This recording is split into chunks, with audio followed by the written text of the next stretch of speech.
campé dans le Los Angeles des années 40-50, la nouvelle collaboration de Xavier Betaucourt et de Laurent Astier. C'est un peu la promesse du talent BD du Berry. Entre la finesse du twist du scénariste Berruyer et le trait assuré du dessinateur Castelroussin, le duo qui avait déjà commis un polar avec angle mort, le gang des Abayusa, dégaine à nouveau. Un acte à demi prémédité pour un récit en 8 pages. Quand j'ai écrit l'histoire, je savais que Laurent était OK. Et donc, je voulais aussi jouer sur les codes que Laurent utilise par ailleurs. Et aussi, là aussi, s'amuser avec ça. Je ne peux pas trop raconter parce que c'est très court, donc ça va tout de suite spoiler. Ouais, mais voilà, quoi, c'était aussi, je voulais aussi m'amuser à prendre les codes que Laurent aime bien utiliser dans l'Avenin, par exemple. J'allais dire, on retrouve un petit peu de l'Avenin. D'ailleurs, on a l'impression que c'est Émilie, cette demoiselle à la chute de rein extraordinaire. Ouais.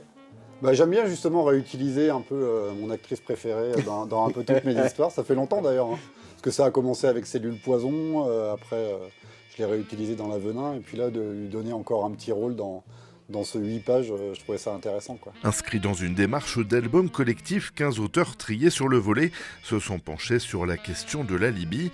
Après le succès d'un premier recueil sur le crime parfait l'année dernière, cette seconde proposition polar rebat les cartes, détournant les soupçons, surprenant de révélations ou d'arguments qui peuvent s'entendre ou pas.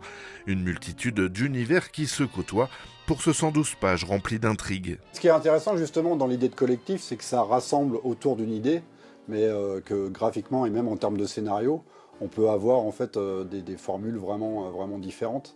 Qu'on fasse un bouquin seul ou en collectif, ouais. On espère toujours qu'il y a ceux qui vont se retrouver devant vont prendre du plaisir à le lire. C'est ça. Et puis il y a un peu l'idée de la revue aussi, où par exemple ce genre de collectif, on peut le lire en plusieurs fois, c'est-à-dire qu'on va lire un récit un soir, lire le troisième, le quatrième, le soir d'après. Enfin voilà, il n'y a pas de règle en fait après à la lecture. L'alibi en fait, c'est vraiment le bon point de départ pour raconter une histoire, parce que ça raconte tout ce qu'il y a avant, ça raconte tout ce qu'il y a dans la tête des personnages. Donc en fait, c'est vraiment la porte ouverte à plein de choses, le thème de l'alibi. C'est ça qui était drôle d'ailleurs dans le récit de Xavier, c'est ça qui m'a plu d'ailleurs, c'est le côté inversion en fait d'un peu tous les codes du genre des films noirs années 40-50, quoi. Casser les codes du polar, développer son idée et s'y tenir sans digression superflue, percuter en quelques cases. L'exercice rond avec la donne habituelle, à la fois terrain de jeu, laboratoire expérimental et bulle créative. Ce recueil de 10 nouvelles, c'est aussi une petite respiration entre séries au long cours et récits au scénario complexe. C'est intéressant en fait justement pour nous de pouvoir retravailler sur des récits un peu courts de manière un peu différente. Ça permet de tester, là par exemple sur les pages, moi j'ai fait un peu du mix média.